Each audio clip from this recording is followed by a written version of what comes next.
ఇది cotton dress material కాబట్టి హ్యాండ్కి డిజైనర్ పీస్ వచ్చింది. అయితే మనం ఈ డిజైనర్ పీస్లో హ్యాండ్ తీయాలంటే ఎలా తీస్తాము? ఇలా తీస్తే ఇటు వేరు అటు వేరు వచ్చేస్తుంది కదా, ఇట్లా ఎప్పుడు తీయకూడదు.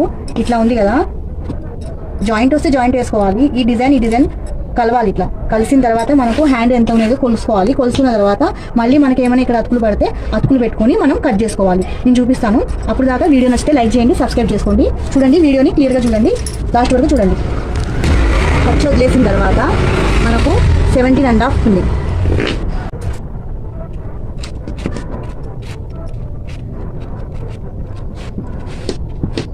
ఎయిట్ వచ్చింది కదా, ఆమ్హోల్ చుట్టుకొలత ప్లస్ మనకు 2 ఇంచెస్ పెంచుకోవాలి. ఇక్కడ మనం క్లాత్ వేద్దాం, మీకు అర్థం కావడానికి నేను చూపిస్తున్నాను. ఈ డిజైన్ ఇట్లా కలిసినట్టు పెట్టుకోవాలి. ఇట్లా కలిసినట్టు పెట్టుకున్న తర్వాత మనకు మెయిన్ డిజైన్ మనం ఎంత తీసుకున్నాం, 8 తీసుకున్నాం ప్లస్ 2 ఇంచెస్ కదా,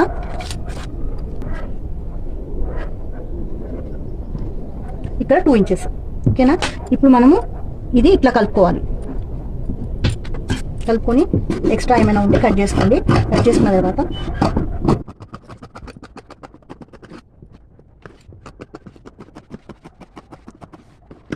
ఇప్పుడు చూడండి, మనకు ఇక్కడ 4 లేయర్స్ ఉన్నాయి కదా. ఈ 4 లేయర్స్లో మీకు ఈ 2 లేయర్స్ అనేవి ఇవి కరెక్ట్గా వస్తాయి.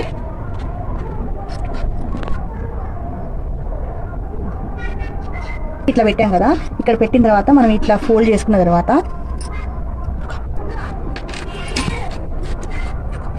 ఇక్కడ చూడండి, దీనికి ఇది అటాచ్, దీనికి ఈ 2 అటాచ్, ఇంకొక దాని ఇంకోటి ఉంచుగా ఇట్లా. ఇక్కడ 4 సైడ్ 4 డిఫరెంట్ షేప్లో మీకు కట్ అయ్యండి. హ్యాండ్స్ కట్ చేసినప్పుడు ఇట్లా చూసుకుని కట్ చేయండి, మీకు అర్థం మంచిగా కుట్టడానికి వస్తుంది. డిజైన్ పీస్ వచ్చినప్పుడు హ్యాండ్ చూసి కట్ చేసుకోండి. లేకపోతే ఇలా చేయడం వల్ల మనం ఎక్కువ కుట్టినప్పుడు కూడా మనకు ఇబ్బంది కాదు. ఒకసారి ట్రై చేయండి. మీకు ఇలాగే ఎప్పుడైనా డ్రెస్సెస్ వచ్చినప్పుడు ఇలా ఒకసారి చేసి చూడండి. ఇది నచ్చితే లైక్ చేయండి.